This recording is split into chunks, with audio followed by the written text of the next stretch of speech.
विरासत से तय नहीं होंगे सियासत के फैसले, उड़ान तय करेगी कि आसमां होगा किसका। जय हिंद दोस्तों, स्वागत करते हैं आपका कलर्स कोचिंग क्लासेस में। मैं विपिन पढ़ा रहा हूं आपको मैथ्स और रीजनिंग की क्लासेस। तो शुरू करते हैं आज की पाठशाला।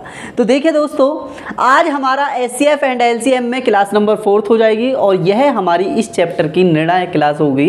मींस डैट मैं यह कह सकता हूँ कि यह हमारी इस चैप्टर की लास्ट क्लास होगी और उसके बाद में हम अगला चैप्टर रेशो लेने वाले हैं और रेशो के बाद में मिक्सचर एंड एलिगेशन 2 चैप्टर केवल बचे हुए हैं। उसके बाद में ये चैप्टर हमारे कंप्लीट हो जाएंगे, अर्थमेटिक हमारा कंप्लीट हो जाएगा। उसके बाद में हम रीजनिंग स्टार्ट करेंगे और रीजनिंग के बाद में हम एडवांस मैथमेटिक्स को देखेंगे। ठीक है, सारी चीज़ों को कंटिन्यू करेंगे। तो आज ज़्यादा टाइम वेस्ट ना करते हुए सबसे पहले पहला सवाल लेते हैं।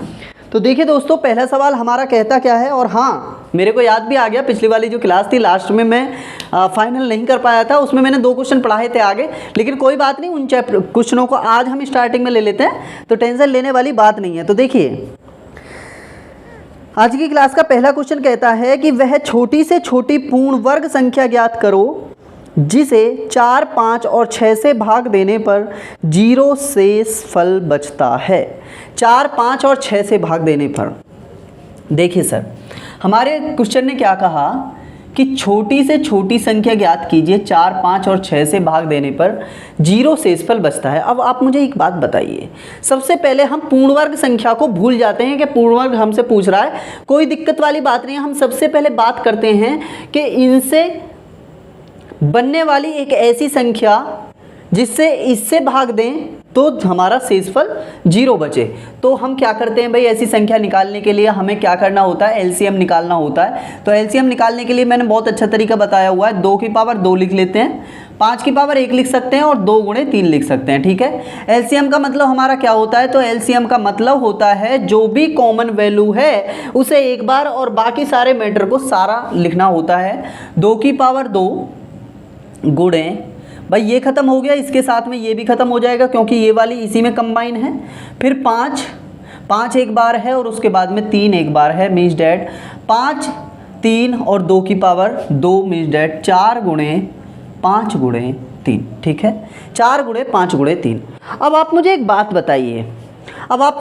बताइए, सबसे पहले अगर आप बात करें 5 चौक 20 30 60, सर 60 संख्या हो गई, क्या यही सवाल का आंसर होगा? नहीं, क्योंकि सवाल में पूछा है पूर्ण वर्ग संख्या। क्या 60 कोई ऐसी पूर्ण वर्ग संख्या होती है? पूर्ण वर्ग का मतलब होता है जैसे 4 का हम वर्ग करें तो यह 16 है और 16 एक पूर्ण वर्ग संख्या है क्योंकि इसका 4 का स्क्वायर है। इसी प्रकार जैसे 5 का स्क्वायर करें तो 5 पंजे 25 हो जाएगा। 25 किसका पूर्ण वर्ग है? तो वह 5 का पूर्ण वर्ग है। इस टाइप से चीज़ें हमें देखनी हैं। लेकिन सर 5 चौक 20 30 60, क्या इसका कोई पूर्ण वर्ग होगा? नहीं होगा सर, नहीं होगा, बिल्कुल भी नहीं होगा। इसका मतलब हम इस सवाल में फंस चुके हैं बिल्कुल। तो बात करते हैं, देखिए बात करते हैं सर। अब आप मुझे एक बात बताइए भाई, मैं 2 गुणे 2 गुणे 5 गुणे 3 लिख सकता हूँ। सर वही चीज़ मैंने दोबारा से लिखी है। अगर मैं आपको यहाँ पर बात करूँ कि 16 है, सर 16 को मैं 4 की पावर 2 लिख सकता हूँ क्या? बिल्कुल लिख सकते हैं। इसका मतलब 4 गुणे 4। ठीक है, 4 गुणे 4, 4 चौके 16। एक और बात करें कि सर यदि हम किसी संख्या को 16 का वर्ग करते हैं या 16 को पूर्ण वर्ग संख्या देखते हैं तो वो 4 होती है, 4 का स्क्वायर होता है। और 4 का स्क्वायर हम क्या कर सकते हैं, 4 गुणे 4 कर सकते हैं। या इस वैल्यू को हम यह भी लिख सकते हैं 2 गुणे 2 गुणे 2 गुणे 2। कैसे? इससे मिलकर 4 बनेगा और इन दोनों से मिलकर 4 बनेगा। हम यहाँ सर देख पा रहे हैं कि भाई 2 संख्याओं से एक ही पेयर बन रहा है। एक पेयर में 2 संख्याएं हैं और दोनों संख्या समान हैं। इस वाले पेयर में भी 2 संख्याएं हैं, दोनों संख्या समान हैं। यही संख्या यहाँ पर पहुंची, 2 दूनी 4 2 दूनी 4 और यह भी एक पेयर है, इसमें भी दोनों संख्याएं समान हैं। इसका मतलब मैं यह कह सकता हूँ सर, यहाँ पर जितनी भी हमारी संख्याएं हैं उनका हमें पूर्ण वर्ग बनाने के लिए उन सारी संख्याओं का पेयर हमें चाहिए। पेयर चाहिए, बिल्कुल सर, बिल्कुल चाहिए। या तो भाई आप 60 का सीधा गुणनखंड देख लें, गुणनखंड मल्टीपल कितना होगा उससे सवाल हो सकता है, लेकिन यह उसका ज़्यादा अच्छा तरीका है। भाई हमें किसी भी संख्या का पूर्ण वर्ग निकालने के लिए उस संख्या में जितने भी उसकी वैल्यूज़ हैं सबको डबल करना पड़ेगा। सिंपल सी भाषा में ये समझ जाइए कि हर किसी संख्या का हमें पेयर लेना होगा। 2 का पेयर हमारे पास है 2 गुणे 2। सर 5 का पेयर है क्या? बिल्कुल नहीं है। तो 5 से एक बार मल्टीप्लाई कर सकते हैं, एक बार 3 से मल्टीप्लाई कर सकते हैं, क्योंकि 5 का पेयर 5 हमने ले लिया, 3 का पेयर हमने 3 ले लिया। यहाँ तक चीज़ें समझ में आती हैं। अब आप कहेंगे सर 2 की पावर 2 हो गया, बिल्कुल। 5 की पावर 2 हो गया, बिल्कुल। 3 की पावर 2 हो गया, बिल्कुल। हर जगह आप देख रहे हैं कि हर जगह स्क्वायर आ रहा है। इसका मतलब यह जो हमारी वैल्यू होगी, यह जो हमारी संख्या होगी, वही उसका पूर्ण वर्ग संख्या होगी, जो कि 4, 5 और 6 से पूर्णतः कट जाएगी, कोई भी शेषफल नहीं बचाएगी। तो हम गुणा कर सकते हैं, 2 दूनी 4, यहाँ से 25 बन जाएगा। 4 गुणे 25 गुणे के 9, इसका मतलब 25 चौके 100 हो जाएगा, गुणे 9 बराबर 900। उम्मीद करता हूँ क्वेश्चन आपको समझ में आया। और सर 900 किसका पूर्ण वर्ग है? तो वह है 30 स्क्वायर बराबर होता है 900, और यही इस सवाल का हमारा आंसर होगा। उम्मीद करता हूँ क्वेश्चन आपको प्रॉपर तरीके से समझा पाया मैं। ठीक है, चीज़ें समझ में आती हैं। बढ़े अगले क्वेश्चन की तरफ। नॉर्मल सा क्वेश्चन था, लेकिन हल्का सा दिमाग लगाना था, और कंसेप्ट बड़ा अच्छा था। कंसेप्ट को आप बिल्कुल नहीं बोलेंगे, ठीक है। ऐसे ही घन की बात कर सकता है। भाई घन की बात कर सकता है कि पूर्ण घन हो, तो उसमें हमें ट्रिपलेट करना पड़ेगा, सारा का सारा बना सकता है क्वेश्चन को, ठीक है। तो अगले क्वेश्चन की बात करते हैं। अगला एक न्यूमरेटर होता है, एक नॉर्मल हमारा कंसेप्ट बनेगा। और कंसेप्ट हमारा क्या कहता है? तो देखिए कंसेप्ट क्या होता है। भाई हमारे पास में कोई भिन्न है। सर हमारे पास में कोई भिन्न है। भिन्न तो आप जानते होंगे, जिसमें अंश और हर दोनों होते हैं, अंश बटे के हर, ठीक है, अंश बटे के हर। और हमारे पास में कई सारी भिन्न एक जगह दे रखी हैं। मान लो कि यह दे रखा है 1/2, 2/3 या 3/4। इन तीनों भिन्नों का हमें HCF निकालना है, हाईएस्ट कॉमन फैक्टर निकालना है। तो आप हाईएस्ट कॉमन फैक्टर निकालने के लिए क्या करेंगे?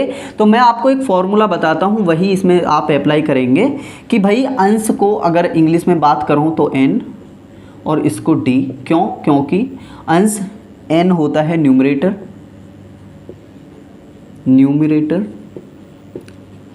और d होता है डिनोमिनेटर।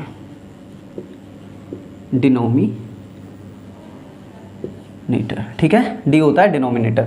तो मैं यह कह सकता हूं कि जो हमारे तीनों संख्याओं, तीनों भिन्नों के जो ऊपर का अंश है 1, 2 और 3, इनका हमें HCF चाहिए। 1, 2 और 3। अगर हमसे HCF पूछे तो ऊपर HCF और नीचे जो भी हमारे डिनोमिनेटर या हमारे पास में हर हैं उनका हमें LCM चाहिए। सर यह हर सवाल में अप्लाई होगा क्या? बिल्कुल सर। कैसे? भाई HCF निकालने के लिए HCF ऑफ न्यूमरेटर कर सकते हैं बटे LCF ऑफ डिनोमिनेटर कर सकते हैं, या अंश बटे के हर कर सकते हैं।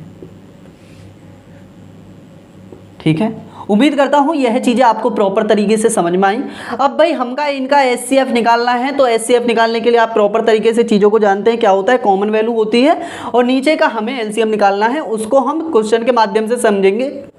बस आप यहाँ एक एग्जाम्पल के तौर पर ये समझ जाइए कि कंसेप्ट कहता क्या है। कंसेप्ट कहता है कि किन्हीं भी 2 से 3 भिन्नों का यदि हमें HCF निकालना हो तो उनके अंशों का हम HCF लेंगे बटे उनके हरों का हम LCF लेंगे, या हम यह कह सकते हैं कि HCF of numerator upon LCM of denominator. ठीक है, चीज़ें यहाँ तक समझ में आती हैं।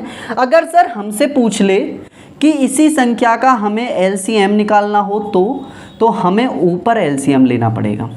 याद करने का बड़े अच्छे से वो है कि HCF निकाले तो ऊपर HCF, LCM निकाले तो ऊपर LCM।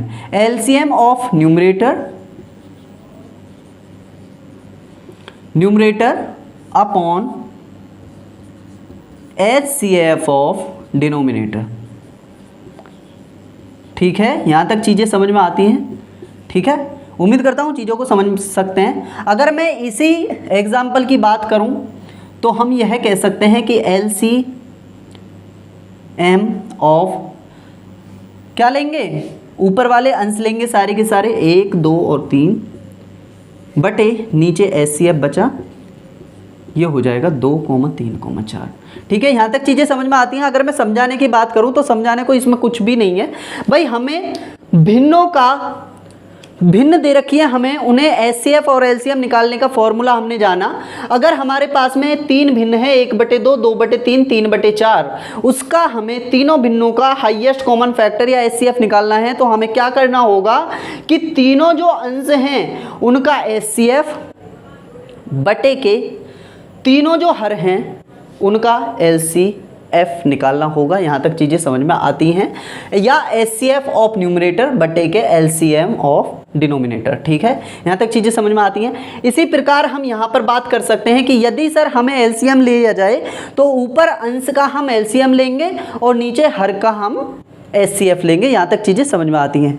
एक क्वेश्चन के माध्यम से इस चीज़ को हम कंप्लीट कर लेते हैं, क्वेश्चन ले लेते हैं। ठीक है, इसके ऊपर एक क्वेश्चन ले लेते हैं सर। ठीक है, ठीक है, क्यों जी चिंटू जी, कैसे हो आप? पढ़ाई अच्छे से चल रही है आपकी? ओके, देखिए दोस्तों, पढ़ाई अच्छे से करते रहिए। देखिए क्या कहता है सवाल, find LCM and HCF of 5/8, 4/9 and 3/6। देखिए सर, 5/8, 4/9 एंड तीसरी संख्या क्या दे रखी है, 4/9 एंड 3/6। इनका हमें LCM पूछा है एंड HCF पूछा है, दोनों का पूछा है। ठीक है, दोनों का पूछा है, 3 हमारे पास में ये भिन्न है। तो देखिए सर, LCM निकालने के लिए हम क्या कर सकते हैं, पहले LCM निकालते हैं। तो हमें क्या करना होगा, LCM निकालना है तो LCM ऊपर और तीनों के हर 5, 4 और 3। उसी प्रकार जो बचा है HCF और नीचे जो जितना आया हर कितना आया, 8, 9 और 6, इनका HCF निकाल लेंगे। ठीक है, निकालने के लिए क्या करेंगे, तो निकालने के लिए आप करेंगे सर, ऊपर LCM निकालना है तो ये 5 की पावर 1 है, 2 की पावर 2 है और 3 की पावर 1 है। यहाँ पर कॉमन की बात करें, 2 की पावर 3, 3 की पावर 2, 2 गुणे 3। क्या सर तीनों संख्याओं में कोई सी कॉमन है, तो आप कहेंगे सर बिल्कुल भी नहीं। इसका मतलब इसका हाईएस्ट कॉमन फैक्टर तो 1 आ जाएगा। LCM की बात करें तो LCM में सारा लेना होता है, तो ये 5 भी आएगा, 2 की पावर 2 भी आएगा और 3 की पावर 1 भी आएगा। इसका मतलब मैं यह कह सकता हूँ कि 5 गुणे 4 गुणे के 3 बटे के 1, 5 चौक 20 दिए 60, 60 इसका तीनों भिन्नों का 60 क्या हो जाएगा, तो आप कहेंगे सर 60 हो जाएगा हमारा क्या, LCM हो जाएगा हमारा 60। ठीक है, LCM हो जाएगा हमारा 60। इसी प्रकार हम हाईएस्ट कॉमन फैक्टर देखते हैं। हाईएस्ट कॉमन फैक्टर देखते हैं इसी सवाल का। इसे मिटा दूं? ओके, इसे मिटा देते हैं। ठीक है, हाईएस्ट कॉमन फैक्टर देखते हैं। हाईएस्ट कॉमन फैक्टर क्या कहता है, तो आप बहुत अच्छे से जानते हैं, हमने खूब अच्छे से फॉर्मूला पढ़ा है अभी। हाईएस्ट कॉमन फैक्टर निकालने के लिए जो भी HCF है तो HCF ऊपर वाले का, और ऊपर क्या होता है अंश 5, 4 और 3 बटे LCM ऑफ हर 8, 9 और 6। ठीक है, तो तीनों का कॉमन कुछ होगा क्या, 5 की पावर 1, 2 की पावर 2, 3 का पावर 1, बिल्कुल भी नहीं सर, कॉमन 1 भी नहीं है। इसका मतलब 1 इसका तीनों अंशों का जो हाईएस्ट कॉमन फैक्टर होगा वह 1 बन जाएगा, तथा तीनों हरों का LCM निकालेंगे तो सर आप कहेंगे 2 की पावर 3, 3 की पावर 2 एंड 2 गुणे 3। इसका मतलब हमें सारी चीज़ें लेनी पड़ेंगी, तो 2 की पावर 3 लेते हैं, 2 की पावर 3 ले लेते हैं। जब 2 की पावर 3 लिया तो यह 2 कट जाएगा। उसके बाद में 3 की पावर 2 ले लेते हैं, 3 की पावर 2। इसका मतलब जो 3 की पावर 2 लिया तो यह वाला 3 कट जाएगा। मैं बहुत अच्छे तरीके से आपको पहले समझा चुका हूँ, इसलिए हम इन चीज़ों को थोड़ा सा जल्दी कर रहे हैं, क्योंकि हमें कंसेप्ट पर ध्यान देना है। कंसेप्ट होता क्या है, 2 दूनी 4 दूनी 8 गुणे 3 3 9, इसका मतलब 1/72 हो जाएगा। और यह क्या हो जाएगा इसका HCF, ठीक है, 1/72। ठीक है, यहाँ तक चीज़ें समझ में आती हैं। उम्मीद करता हूँ क्वेश्चन आपको प्रॉपर तरीके से मैं समझा पाया। कोई क्वेश्चन नहीं था, कभी रैंडमली पूछा जाता है, लेकिन देखिए छोड़ नहीं सकते कुछ भी चीज़ों को। अगर कंसेप्ट पूरे करने हैं तो पूरे ही करने हैं। यदि आज तक हमें 6 महीने हो गए, हमने सिलेबस को स्किप नहीं किया, तो इस कंसेप्ट को कैसे स्किप कर सकते हैं, क्यों जी। अगले क्वेश्चन की बात करते हैं। अगला क्वेश्चन क्या कहता है, देखिए बहुत ही मोस्ट इंपॉर्टेंट क्वेश्चन है। क्वेश्चन बहुत ही प्यारा है, ये लगा लीजिए, इतना प्यारा क्वेश्चन है, बहुत ही प्यारा। देखिए क्वेश्चन देखिए आप, हाँ ऐसे कर लेते हैं। हाँ, तीन धावक ए, बी एंड सी 12 किलोमीटर के वृत्ताकार रास्ते पर क्रमशः 3 किलोमीटर प्रति घंटा, 7 किलोमीटर प्रति घंटा व 13 किलोमीटर प्रति घंटा की चाल से दौड़ लगाते हैं। वे एक जगह से एक ही समय पर किसी एक निश्चित जगह के लिए दौड़ना शुरू करते हैं। वे दोबारा कितने समय बाद मिलेंगे अपने आरंभिक स्थान से। कितना प्यारा क्वेश्चन है सर। ए, बी, सी 3 हमारे पास में धावक हैं, 12 किलोमीटर वृत्ताकार पथ पर चक्कर लगाते हैं। 7, 13, 3, 7 और 13 के हिसाब से देखिए 3 हमारे पास में धावक हैं, ए, बी और सी। 3, 7 और 13 किलोमीटर की दूरी से क्या लगाते हैं, तो आप कहेंगे सर 3, 7 और 13 किलोमीटर प्रति घंटे की चाल से क्या करते हैं, चक्कर लगाते हैं किलोमीटर पर आवर। ये इनकी स्पीड है, ठीक है, किलोमीटर पर आवर, और यह भी किलोमीटर पर आवर, ठीक है। यह तीनों की स्पीड दे रखी है। वृत्ताकार पथ है जिसकी यदि पूरी दूरी न मापी जाए तो वह 12 किलोमीटर है। तो वह तीनों एक समय पर कब मिलेंगे। तो इस टाइप के सवालों में हम कुछ भी नहीं करना होता, जो हम अभी करके आए हैं बस वही इसमें इस क्वेश्चन में करना है। हमें क्या करना होता है, समय का रेशो लेना होता है। अब आप बहुत अच्छे से जानते हैं कि सर समय क्या होगा।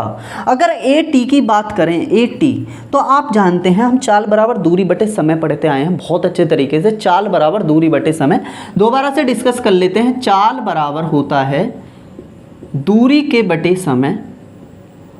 अगर यहाँ से मैं समय की बात करूँ तो समय बराबर हो जाएगा दूरी बटे चाल, ठीक है, दूरी बटे चाल। अब आप कहेंगे सर ए बी 12 किलोमीटर दौड़ा 3 किलोमीटर प्रति घंटे की चाल से, बी दौड़ा 12 किलोमीटर 7 किलोमीटर प्रति घंटे की चाल से, सी दौड़ा 12 किलोमीटर 13 किलोमीटर प्रति घंटे की चाल से।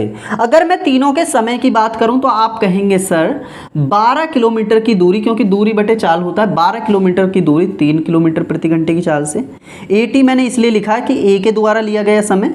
बी टी बराबर कितना हो जाएगा, 7 बटे के 12 बटे के 7। और सी टी की बात करें तो सी टी कितना हो जाएगा, तो आप कहेंगे सर 12 बटे के 13। अब आप कहेंगे सर इस क्वेश्चन को हम करेंगे कैसे, सर हमें करना क्या होगा इस क्वेश्चन में। तो आप एक चीज़ बड़े अच्छे से नॉलेजेबल होंगे इस चीज़ में कि आप एक चीज़ देखिए कि सर हमारे पास में कुछ ऐसा नहीं लग रहा कि हमारे पास में 3 भिन्न बन गई हैं।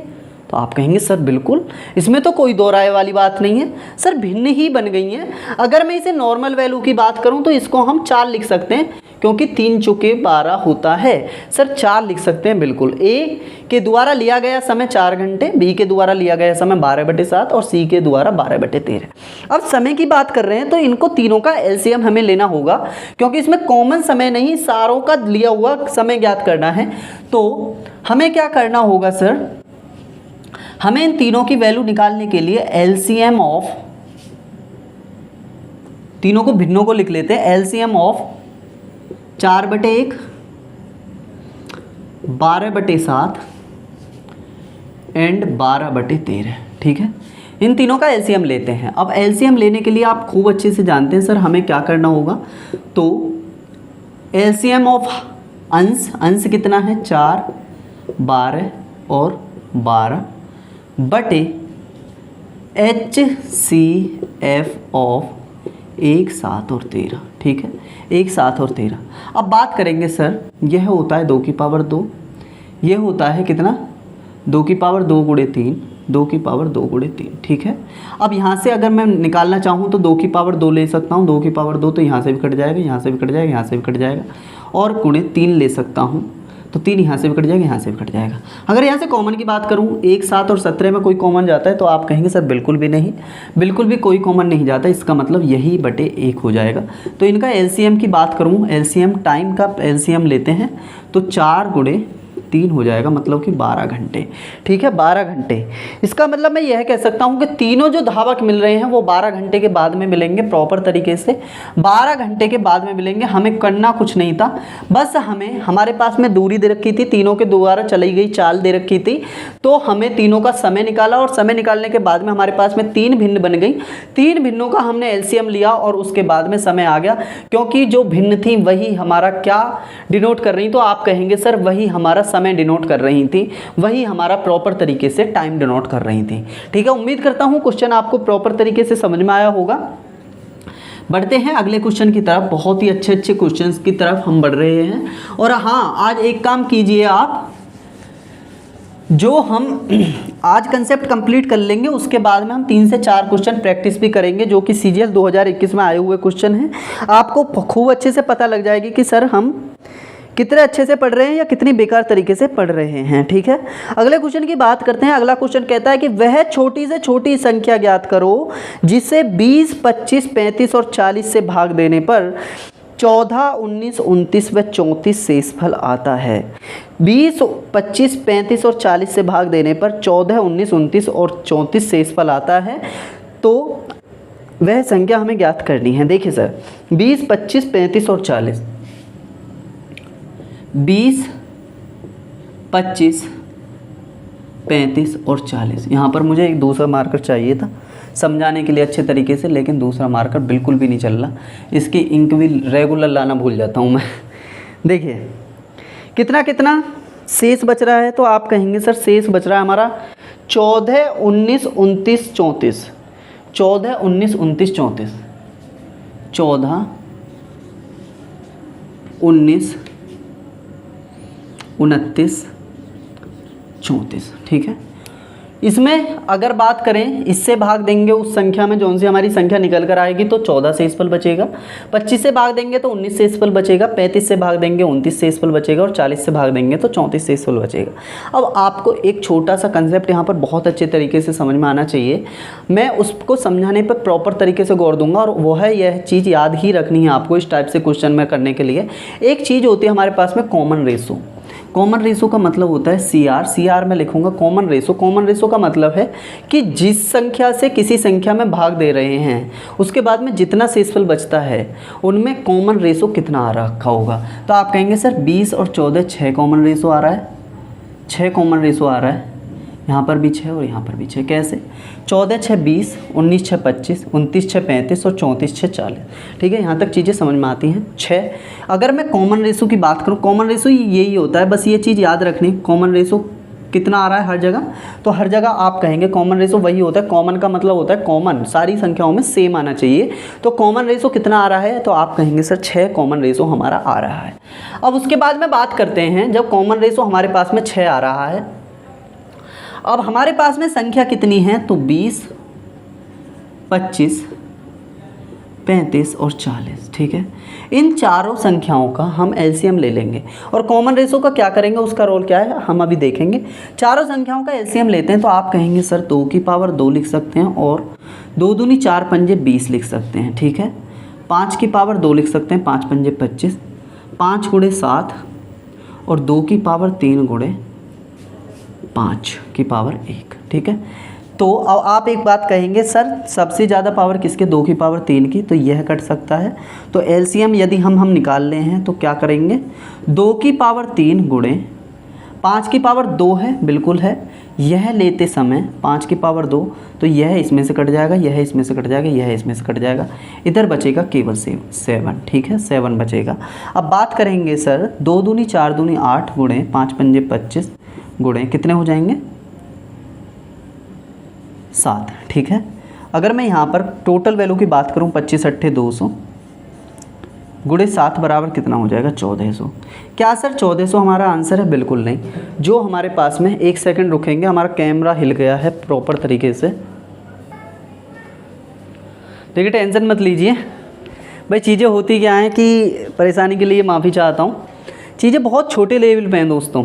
फ़ोन है अपना, उसी से एडिटिंग करनी है, सारा कुछ उसी से करना है, वीडियो भी उसी से बनानी है। तो हल्का सा ये टच हुआ, माइक हल्का सा खींचा तो वो ट्राइपॉड रखा हुआ है तो वो हिल गया है, ठीक है, सॉरी उसके लिए। देखिए 1400 की बात कर रहे हैं, हमारा एलसीएम कितना आ रखा है? 1400 आ रखा है। क्या सर हम अब कॉमन रेशो को क्या करेंगे? तो आप कहेंगे सर कॉमन रेशो जो है वो 1400 में से -6 कर दो, जो 1394 जो संख्या आएगी, 1394 जो संख्या आएगी वह ऐसी संख्या होगी जिसमें 20, 25, 35 और 40 से भाग देने पर सारी संख्याओं में कितना रेशो आएगा?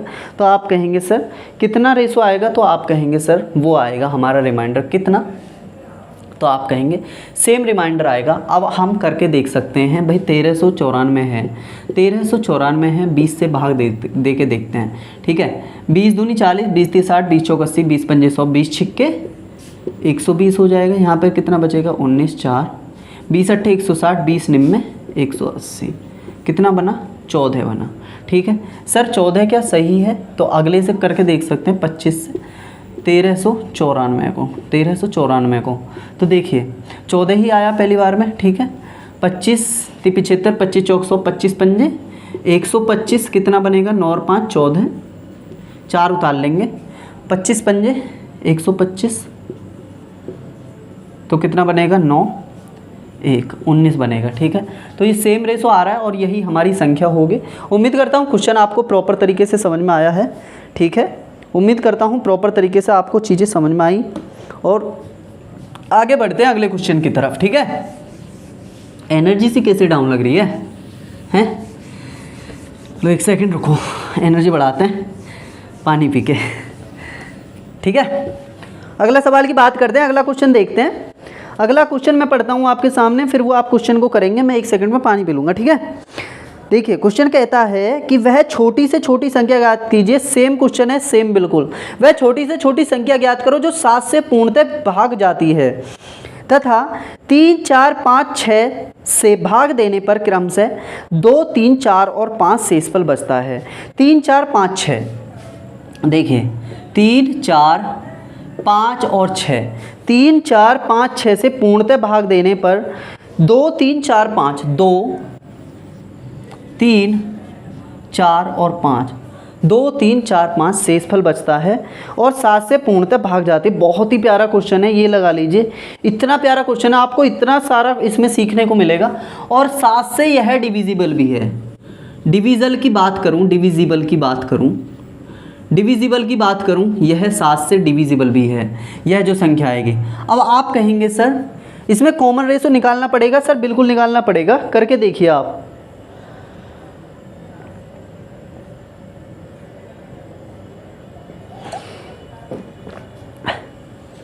देखिए कॉमन रेशो की बात करते हैं, यहाँ पर भी एक लेंगे कॉमन रेशो, 3, 2, 1 बिल्कुल।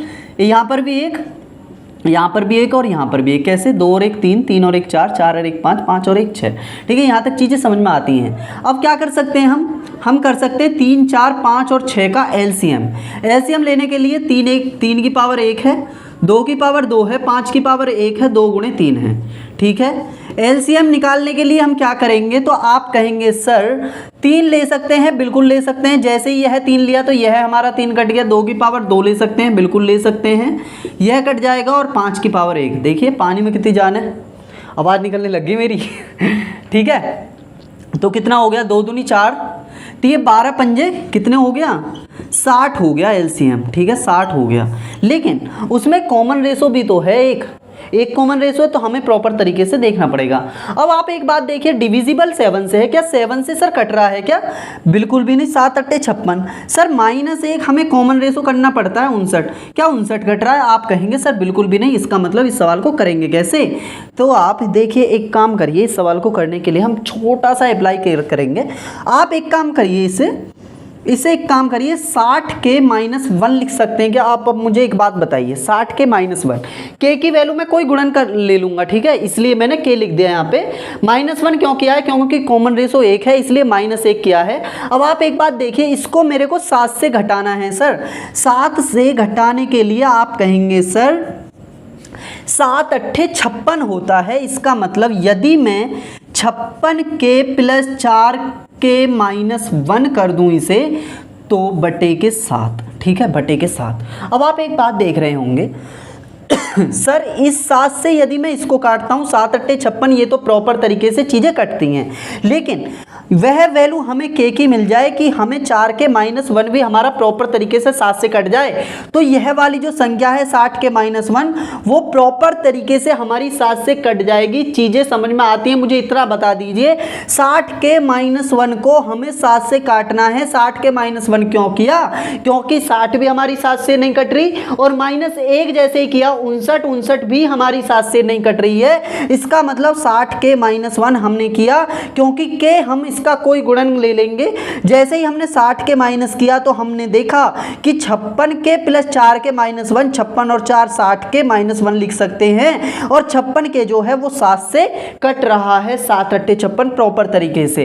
इसका मतलब मैं यह कह सकता हूं 56 के +4 के -1। अब के की मुझे ऐसी कोई वैल्यू मिल जाए, के की मुझे ऐसी कोई वैल्यू मिल जाए जो कि इसमें रखने पर, और यह जो वैल्यू है यह भी 7 से कट जाए, क्योंकि 56 के तो मेरी प्रॉपर तरीके से 7 से कट रही है। इसका मतलब फिर मैं बाद में यह कह सकता हूं कि जो मेरी 60 के -1 है प्रॉपर तरीके से 7 से कट जाएगी। यहां तक चीजें समझ में आती है? मुझे इतना बता दीजिए, आती हैं? ठीक है।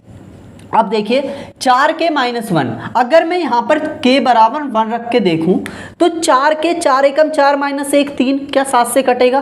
तो आप कहेंगे सर बिल्कुल भी नहीं कटेगा, क्योंकि 1 रखेंगे 4 एकम 4, 4 -1 बराबर के हो जाएगा 3, 3/7। ये तो वही वाली बात हुई, कोई कुछ नहीं हुआ सर, बिल्कुल भी कुछ नहीं कटा। इसका मतलब हमें आगे बढ़ना पड़ेगा, ठीक है, आगे बढ़ना पड़ेगा, 1 से नहीं कटेगा।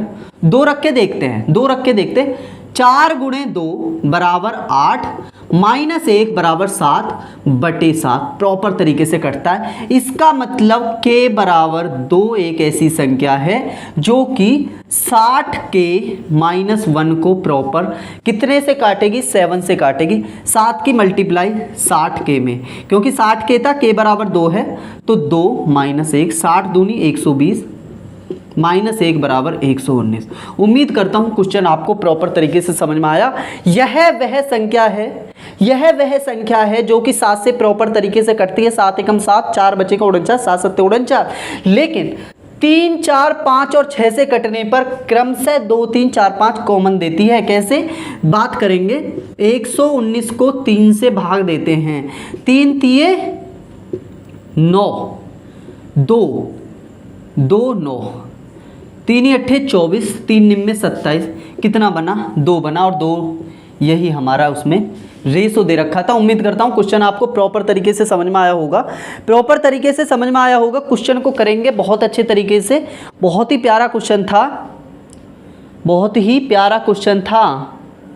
करेंगे अगला क्वेश्चन भी इसी क्वेश्चन पे लेंगे, ठीक है, टेंशन मत लीजिए, इसी कंसेप्ट पर आधारित होगा अगला भी, तो आप बस इसे करते जाइए, ठीक है। तो देखिए अगले क्वेश्चन की बात करते हैं। उम्मीद करता हूँ क्वेश्चन आपको प्रॉपर तरीके से समझ में आया होगा। अगला क्वेश्चन जो होगा बिल्कुल इसी कंसेप्ट पर आधारित होगा।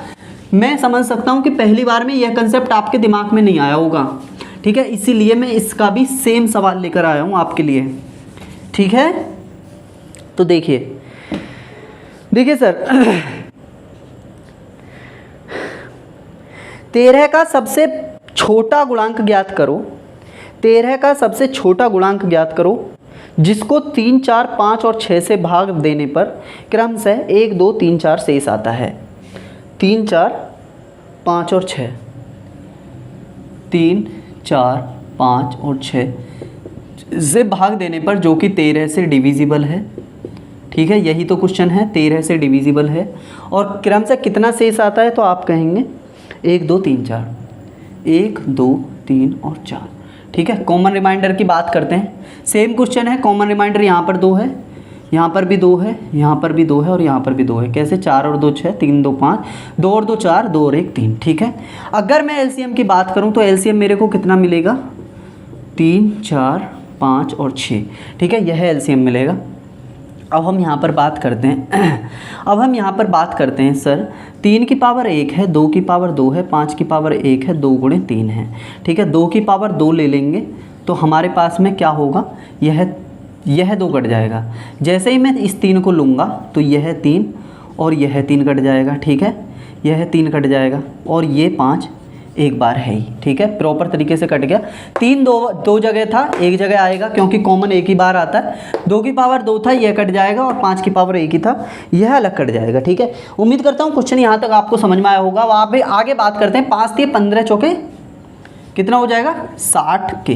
60 के क्यों किया मैंने पहले ही? क्योंकि भाई हमारा कॉमन रिमाइंडर 2 है तो 60 के -2 और यही हमारी। अच्छा एक काम करते हैं, यहाँ पर तो 60 ही आ रहा है। ठीक है, मेन वैल्यू की बात करते हैं। मेन वैल्यू कितनी हो जाएगी? तो 60 के -2, क्योंकि आप 13 से 60 को काट के देख सकते हैं, बिल्कुल भी नहीं कटेगी। और 58 को काट के देखेंगे वो भी नहीं कटेगा। इसलिए मैंने 60 के -2, यही मेरी मेन संख्या बनेगी जो कि 60 के -2 13 से प्रॉपर कटेगी। अब हम क्या करेंगे सर? अब हम क्या करेंगे कि हम इसे काटने के लिए एक काम कर सकते हैं। 13 चौके 52 तक तो कट जाएगा, तो इसका मतलब 52 के ले सकते हैं प्लस 60 के है तो 8 के बचेंगे और 8 के -2 बचेंगे। ठीक है, यहाँ तक चीज़ समझ में आती है। 52 के प्लस 8 के -2, 8 के -2 ये प्रॉपर तरीके से कितने से कटना चाहिए? तो आप कहेंगे सर 13 से कटना चाहिए। अगर 13 से 52 के की बात करें तो 13 चौके 52 प्रॉपर तरीके से कटता है।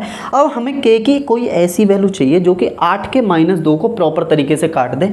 8 के -2 को प्रॉपर तरीके से काट दे तो आप कहेंगे सर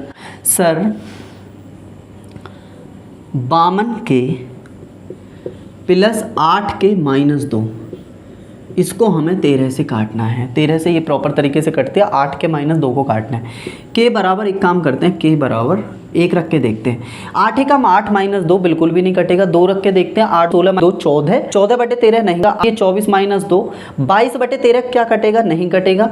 8 चौक 32 -2 30 नहीं कटेगा। 8 पंजे 40 -2 38 नहीं कटेगा। 8 6 48 -2 46 नहीं कटेगा। 8 7 56 54 नहीं कटेगा। 8 8 64 -2 62 नहीं कटेगा। 8 9 72 -2 70 नहीं कटेगा। 8 2 80 -2 78 13 6 78। सर के बराबर यदि मैं 10 ले लूँ, के बराबर यदि मैं 10 ले लूँ तो यह वैल्यू कट जाएगी। कैसे? 8 गुणे 10 -2 बटे के 13। 10 8 80 -2 78 78/13 और 13 6 78। यहाँ तक चीज़ें आपको समझ में आती हैं क्या? आप कहेंगे सर बिल्कुल आती है, 13 6 78 होते हैं बिल्कुल। इसका मतलब जो मेरी मेन वैल्यू है 60 के -2, यह भी 13 से जब कटेगी जब मैं इसमें के बराबर 10 पुट कर दूँ। के बराबर 10 पुट कर दूँ, इसका मतलब 60 गुणे 10 -2 बराबर हो जाएगा 600 -2 बराबर कितने आ जाएगा? 598। और 598 ही एक ऐसी वैल्यू होगी जो कि 13 से प्रॉपर तरीके से कटती होगी। 13 चौके 52 कितने बनेंगे? 7 8 13 6 78। काट के देख सकते हैं 5 9 8।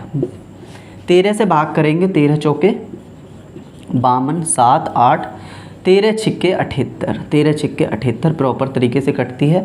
क्या सर 3 से भी कटती है? तो करके देख लेंगे। 3 एकम 3 2 बचेगा, 3 निम में 27 28 29 कितने बनेगा? 3 एकम 3 3 निम में 27 2 बचेगा, 3 8 24 3 निम में 27 1 हासिल के आता है। क्या सर 1 हासिल का आता है? प्रॉपर आता है। उम्मीद करता हूँ क्वेश्चन आपको प्रॉपर तरीके से समझ में आया। 598 इसका सेम आंसर हो जाएगा और बढ़िया क्वेश्चन था, आप प्रॉपर तरीके से देख सकते हैं। अच्छा क्वेश्चन है, इसी टाइप के क्वेश्चन आते हैं CGL प्री में भी और मेंस में भी देखे जा सकते हैं अच्छे तरीके से। और जो लेवल आया है अब की बार वो भी हम डिस्कस करेंगे। बस हमारे कंसेप्ट खत्म हो जाएं, उसके बाद में तो हम बहुत ही धुआं की तरह सारे सवालों को उड़ा देंगे। थोड़ा सा जल्दी लेके चल रहा हूँ क्योंकि क्लास मेरे को लग रहा है हल्की सी लंबी होने वाली है। ठीक है, बात करेंगे, ये भी हो गया, ये भी हो गया। ये भी हो गया है सर। अच्छा, ये क्वेश्चन है बहुत ही प्यारा सा। 4 घंटियाँ, अगले क्वेश्चन की बात करते हैं। 4 घंटियाँ क्रम से 12, 15, 20 और 30 सेकंड के अंतराल पर बजती हैं। वे 6 घंटे में कितनी बार एक साथ बजेंगी? 6 घंटे में कितनी बार एक साथ बजेंगी? 4 घंटियाँ 12, 15, 20 और 30। 12, 15, 20 और 30 के सेकंड के अंतराल पर बजती हैं। वे एक साथ कब बजेंगी? तो आप प्रॉपर तरीके से देख सकते हैं। एक साथ बजने के लिए हमें क्या करना पड़ेगा? इनका एलसीएम चाहिए। तो आप कहेंगे सर एलसीएम निकालने के लिए हम क्या करेंगे? कोई ऐसी वैल्यू जो कि सारे इनसे कट सकती है। तो आप कहेंगे सर 60। कैसे? 12 पंजे 60, 15 चौके 60, 20 तिये 60, 30 तिये 60।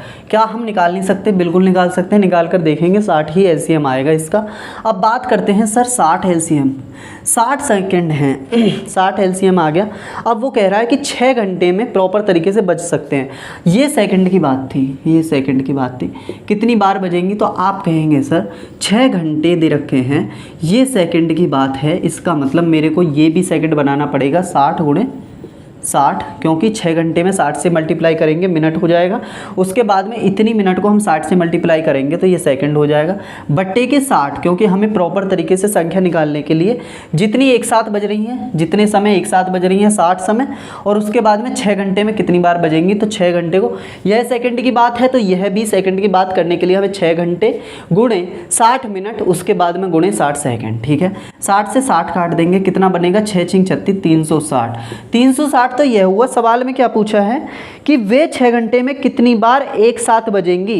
कितनी बार एक साथ बजेंगी? 4 घंटे क्रम से 12, 15, 20 और 30 सेकंड के अंतराल पर बजती हैं। अब आप एक बात बताइए, एक पहले बजी थी, एक बार पहले बजी थी, इसका मतलब 361 इसका प्रॉपर तरीके से आंसर आ जाएगा। उम्मीद करता हूँ प्रॉपर तरीके से आपको आंसर समझ में आया और यह क्वेश्चन आपको समझ में आया। ये क्वेश्चन कभी कभार रैंडमली पूछे जाते हैं, इसलिए थोड़ा सा स्पीडली तरीके से चलना होगा। अब हम आगे बढ़ेंगे। मैं देखता हूँ समय कितना रह गया है, और उसके बाद में 3 से 4 क्वेश्चन हैं जो कि 9 मिनट है। 9 मिनट में हम अच्छे तरीके से कर लेंगे। 4 क्वेश्चन हैं, बहुत छोटे छोटे क्वेश्चन हैं। ठीक है, थोड़े से स्पीडली तरीके से चलेंगे, क्योंकि मैं हर तरीके के कंसेप्ट आपको सिखा चुका हूँ, इसलिए ज़्यादा टाइम वेस्ट नहीं करेंगे और आगे बढ़ेंगे। ठीक है, तो देखिए CGL 2021 में आए हुए क्वेश्चन है। 4 क्वेश्चन लेकर आया हूँ केवल अच्छे अच्छे निकाल के। ठीक है, तो देखिए पहला क्वेश्चन कहता है, इधर आपको क्वेश्चन दिखेगा प्रॉपर तरीके से। पहला क्वेश्चन कहता है कि LCM HCF का 56 गुना है। किन्हीं दो संख्याओं का LCM उनके दोनों संख्याओं के HCF का 56 गुना है। अगर उनके HCF और LCM का योग 1710 है और दूसरी संख्या 240 है, तो दूसरी संख्या ज्ञात कीजिए। देखिए सर क्या कहता है, बहुत ही प्यारा सा क्वेश्चन है। अगर मैं हाईएस्ट कॉमन फैक्टर की बात करूं, HCF की बात करूं, H मान लेते हैं, LCM हमें दिया है, वह है उसका हाईएस्ट कॉमन फैक्टर का 56 गुना। इसका मतलब LCM, इसकी संख्या का LCM कितना हो जाएगा?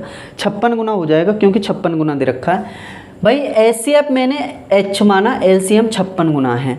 ठीक है, दोनों संख्याओं के HCF और LCM का जो योग है वह 56H प्लस H हो जाएगा, बराबर कितने दे रखा है? 1710 दे रखा है। कितने दे रखा है जल्दी बताइए? 1710 दे रखा है। ठीक है, अब पहली और दूसरी संख्या, हमें दूसरी संख्या भी दे रखी है, इधर लिख लेते हैं।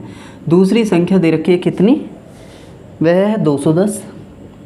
तो पहली संख्या पूछिए। बड़ा ही प्यारा सा सवाल है, क्वेश्चन में कुछ है ही नहीं। भाई उसने कहा है कि HCF यदि हम H माने अपनी तरफ से, तो उनका LCM जो है उनके HCF का 56 गुना है, तो 56H हो जाएगा। दोनों का LCM और HCF का योग जो है वो 1710 है, एक संख्या 210 है, तो पहली संख्या ज्ञात कीजिए। बड़ा ही प्यारा सा क्वेश्चन है। भाई एक बात बताइए, दोनों को जोड़ देंगे तो आप कहेंगे सर 57H बराबर हो जाएगा 1710। 1710 हो जाएगा। 1700 कितना हो जाएगा? 1710 हो जाएगा।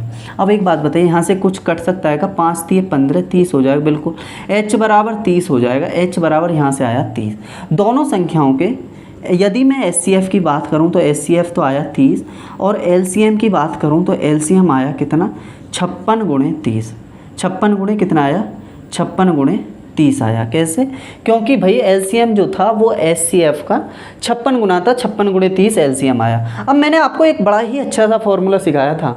कौन सा फॉर्मूला? जल्दी बताइए। आपको रिवाइंड हो रहा है? नहीं हो रहा? दोनों संख्याओं के योग, दोनों संख्याओं का योग अब भी नहीं आया। दोनों संख्याओं का योग उन दोनों संख्याओं के एलसीएम और एचसीएफ के गुणे के बराबर होता है। देखिए, दोनों संख्याओं का योग जो है वो उन दोनों संख्याओं के एलसीएम गुणे एचसीएफ के बराबर होता है। बिल्कुल यही फॉर्मूला था। तो आप कहेंगे सर बिल्कुल पढ़ा पढ़ा लग रहा है, पढ़ा पढ़ा लग रहा है। आपने बिल्कुल रिवीजन किया होगा तो प्रॉपर तरीके से आपको समझ में आया होगा। एक संख्या हमें 210 दे रखी है, तो पहली संख्या पूछिए भाई, लगा दीजिए 210। एलसीएम हमारे पास में है कितना? 56 गुणे के 30, और एचसीएफ हाईएस्ट कॉमन फैक्टर 30 दिया हुआ है। 210 इधर है, तो आप कहेंगे सर पहली संख्या निकालने के लिए हम करेंगे 56 गुणे 30 बटे 210। ठीक है, 0 से 0 काट देंगे। 3 सत्ते 21, 7 से 8 बार, 8 तिये 24, तो कितना हो जाएगा? 240। क्योंकि 30 अट्ठे कितना हो जाएगा? 240 हो जाएगा, या 8 तिये 24। ठीक है, तो पहली संख्या कितनी आ जाएगी? 240। उम्मीद करता हूँ आपको प्रॉपर तरीके से समझ में आया। क्वेश्चन में तो कुछ था ही नहीं, सीजीएल प्री में आया क्वेश्चन है। क्वेश्चन ने बहुत अच्छे तरीके से हमें समझाया कि एलसीएम जो है वो एचसीएफ का 56 गुना है, और उसके बाद में दोनों का योग दिया हुआ है। योग निकाला तो एचसीएफ की हाईएस्ट कॉमन फैक्टर की वैल्यू आ गई हमारे पास में 30। एचसीएफ बराबर 30 है, एलसीएम बराबर 56 गुणे 30 है। पहली और दूसरी संख्या का गुणा एलसीएम एंड एचसीएफ के गुणे के बराबर हुआ। पहली संख्या दूसरी संख्या हमें 210 दे रखी है, और हमें पता है कि ये फॉर्मूला होता है 56 गुणे 30 इनका एलसीएम, और एचसीएफ 30 हो गया। जैसे ही हमने सॉल्व किया, पहली संख्या बराबर आ गई कितनी? 240। उम्मीद करता हूँ क्वेश्चन आपको प्रॉपर तरीके से समझ में आया। बड़ा प्यारा सा क्वेश्चन था, नॉर्मल क्वेश्चन था, क्वेश्चन में कुछ था ही नहीं। ठीक है, हल्की सी अंडरस्टैंडिंग थी। अगर अंडरस्टैंडिंग सही है तो क्वेश्चन में हमें कुछ करना नहीं होता है। ठीक है, तो देखिए अगले क्वेश्चन की बात करें। अगले क्वेश्चन की बात करते हैं। वह बड़ी से बड़ी संख्या ज्ञात कीजिए जिससे 108, 124 और 156 में भाग देने पर समान शेषफल बचे। देखिए सर, 108, 124 और 156 है। 108 है, 124 है और 156 है। उसने कहा है कि कोई हमें एक ऐसी बड़ी से बड़ी संख्या ज्ञात करनी है जिससे इन तीनों संख्याओं में हम भाग दें तो शेषफल जो है वो 0 बचे, समान शेषफल बचे, या शेषफल समान शेषफल बचे। ठीक है, समान शेषफल बचे। अब आप एक बात बताइए सर, अगर मैं इन तीनों में हम भाग देना चाहते हैं सेम संख्या से, तो आप कहेंगे सर क्या ऐसी कोई वैल्यू होगी जो कि तीनों में भाग जा सकते हैं? बिल्कुल। कौन सी? Highest common factor. एचसीएफ एक ऐसी वैल्यू होती है जो कि हर संख्या में कॉमन वाली वैल्यू होती है। आप कहेंगे सर हाईएस्ट कॉमन फैक्टर होती है, इसका मतलब हम यदि इन संख्याओं का एचसीएफ निकाल लें, इन संख्याओं का एचसीएफ निकाल लें तीनों का, तो आप कहेंगे सर वही संख्या होगी जो कि तीनों में भाग जा सकती है। अब आप कहेंगे सर 156 में से 24 घटाएंगे तो आप कहेंगे 6 में से 4 गया 2, 5 में से 2 गया 3, 32 आ गया। अगर मैं यहाँ से बात करूँ तो यहाँ से कितना हो जाएगा? 124 में से 108 जाएंगे तो 16 हो जाएगा। क्या सर यही हमारा 32 में से 16 जाएंगे? यह 16 लास्ट एक ऐसी संख्या है, 16 लास्ट एक ऐसी संख्या जो कि तीनों में भाग जाए तो समान शेषफल बचाएगी। कैसे बात करेंगे? क्योंकि हाईएस्ट कॉमन फैक्टर हमने इसलिए निकाला क्योंकि तीनों संख्याओं में तो हाईएस्ट कॉमन फैक्टर अंदर होता है, इसलिए हमने हाईएस्ट कॉमन फैक्टर निकाला। क्यों?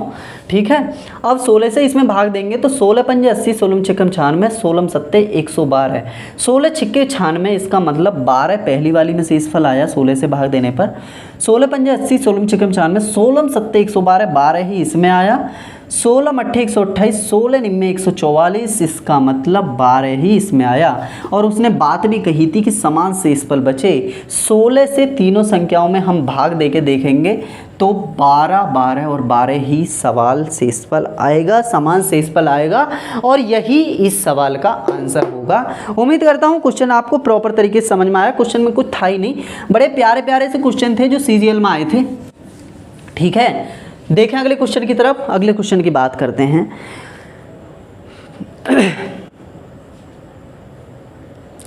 वह संख्या ज्ञात कीजिए जिससे 156, 181 और 331 को विभाजित करने पर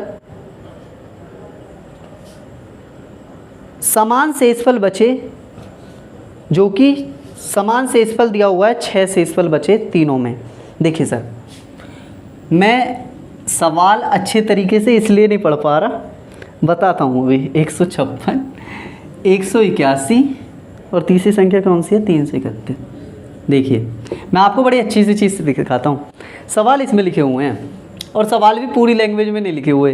कारण क्या हुआ, मैंने क्वेश्चन निकाले थे, मेरे फ़ोन में थे, फ़ोन से ही मेरे को रिकॉर्ड करना था। अब जैसे ही मैंने सेटअप लगाया, मैंने ट्राईपोड वगैरह लगाया, उसके बाद में मेरे को पता लगा यार मेरे को तो क्वेश्चन कुछ इसमें से फ़ोन में से ही पढ़ाने थे, तो इसलिए मैंने फिर बाद में जल्दी जल्दी में जो डाटा था वो उतारा, थोड़ी थोड़ी कॉमन चीज़ें उतारी हैं। इसलिए क्वेश्चन आप प्रॉपर तरीके से इधर देख सकते हैं, आपको प्रॉपर तरीके से क्वेश्चन मिलेगा लिखा हुआ। 156, 181, 331 को ऐसी कौन सी संख्या से विभाजित किया जा सकता है जो तीनों में समान शेषफल बचाए, जिसका आंसर है क्या? रिमाइंडर दे रखा है हमें सर, रिमाइंडर दे रखा है कितना? 6 दे रखा है, 6। ठीक है, 6 दे रखा है। 6 को अच्छे तरीके से लिख लेते हैं, 6। देखिए सर, 181, 30, 156। अब आप एक बात बताएंगे सर, क्या कोई ऐसी संख्या हो सकती है? सर बिल्कुल हो सकती है। देखिए, एक में से एक गया 0। अब मैं क्या निकाल रहा हूँ? Highest common factor. क्यों? क्योंकि तीनों में एक ऐसी संख्या है जिससे समान शेषफल बच रहा है भाग देने पर। तो वह तीनों संख्याओं में भाई कॉमन ही तो संख्या होती है, और कॉमन संख्या क्या होती है? वही तो होती है हाईएस्ट कॉमन फैक्टर। ठीक है, तो हम सही कर रहे हैं। एक में से एक गया 0, 13 में से 8 गया 5, 2 में से एक गया 1, 150। 156, 181 में से जाएंगे, 11 में से 6 चला जाएगा 5, और 7 में से 5 जाएंगे 2, 1 में से 1 जाएगा 0। ठीक है, 25 हो गया। अगर मैं यहाँ से बात करूँ तो वह हो जाएगा 125। अब इनके दो हम गुणनखंड कर सकते हैं, जो कि 5 और 125 हो जाता है। 5 और 125 हो जाता है। क्या 5 से इसमें भाग जा सकते हैं? सर आप कहेंगे बिल्कुल भी नहीं। 5 और कितना हो जाएगा? 25, 25 पंजे 125। ठीक है, 5 से इसमें भाग चला जा सकता है? सर बिल्कुल भी नहीं जा सकता, लेकिन हमें दिया हुआ है कि 6 से इस पर बचना चाहिए सेम संख्याओं में। 5 से भाग दे के देख सकते हैं। 5 से 15, 5 एकम 5, यहाँ पे शेषफल 1 आ रहा है। 5 से भाग देने पर 1 शेषफल आ रहा है, लेकिन रिमाइंडर हमें कितने लेके आना है? 6 लेकर आना है। इसका मतलब मैं 25 से भाग देकर देख सकता हूँ, 25 से भाग देकर देख सकता हूँ। 25 से भाग देते हैं, 25 छिक्के 150, सर 6 आ रहा है। 156 में 25 से भाग देते हैं तो कितना आता है? 6 आता है। दूसरी बात करते हैं, 181 में 25 से भाग देकर देखते हैं। 25 छिक्के 150, 25 सत्ते 175। इसका मतलब 175, 6 ही रिमाइंडर आ रहा है।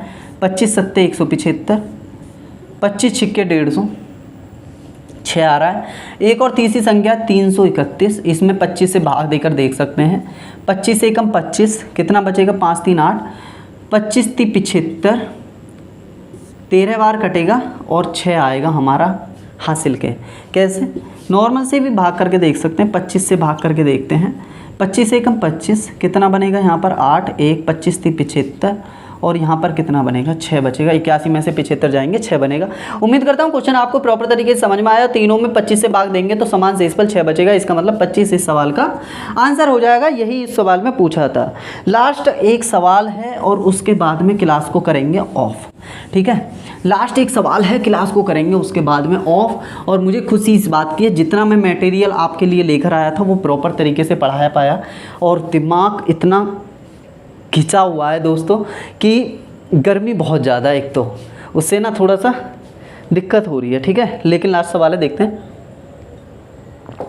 क्या कहता है सवाल। 6 घंटियाँ हैं, 3 4 6 7 और 8 और 12 बजे बजती हैं, कितने सेकंड के बाद फिर से एक साथ बजेंगे? देखिए नॉर्मल सा क्वेश्चन है, हम अच्छे तरीके से एक सवाल ऐसा करके आए हैं। 3 4 6 7 8 12, 3 4 6 7 8 और 12, 3 4 6 7 8 12 बजाती हैं, कितने सेकंड के बाद में फिर से एक साथ बजाएंगे? सारी संख्याओं का एलसीएम ले लेंगे, सारी संख्याओं का एलसीएम ले लेंगे। ठीक है, और सारी संख्याओं का एलसीएम लेने के बाद में जो भी हमारा आंसर होगा वही इस क्वेश्चन का आंसर होगा। ये आपके लिए होमवर्क होगा। ठीक है, उम्मीद करता हूँ क्वेश्चन आज के आपको समझ में आए होंगे। हाँ, क्वेश्चन को जरूर करना है, स्किप नहीं करना है, अच्छा क्वेश्चन है इसलिए मैंने आपको यह बताया भी नहीं है, ठीक है। आंसर तो आपको मिल जाएगा इधर लिखा हुआ। उम्मीद करता हूँ आज की क्लास आपको प्रॉपर तरीके से समझ में आई होगी, जो भी हम चीज़ों को देख पाए। एचसीएफ एलसीएम आज हमारा चैप्टर 4 क्लासेस में समाप्त हो चुका है, प्रैक्टिस भी हम कर चुके हैं और जो भी प्रैक्टिस सेशन हमारे लगाएंगे, जैसे कि 2 पहले प्रैक्टिस सेट आ चुके हैं सीजीएल के, उसके साथ में हम और प्रैक्टिस सेट आगे लगा लेंगे, आप टेंशन मत लीजिए बिल्कुल भी। और हमारे 2 चैप्टर अर्थमेटिक में बचे हैं, उन्हें और कंप्लीट करते हैं जल्दी से जल्दी, उसके बाद में हम नया कुछ चलाएंगे, रीजनिंग को कंप्लीट करेंगे या एडवांस मैथमेटिक्स चलाएंगे। उम्मीद करता हूँ चीज़ें आपको प्रॉपर तरीके से समझ में आई होंगी। आज की पाठशाला को यहीं समाप्त करते हैं। यदि क्लास आपको पसंद आई हो तो आप लाइक शेयर एंड सब्सक्राइब करना ना भूलें कलश कोचिंग क्लासेस को। उम्मीद करता हूँ चीज़ें आपको समझ में आएंगी। जय हिंद, जय भारत, नमस्कार।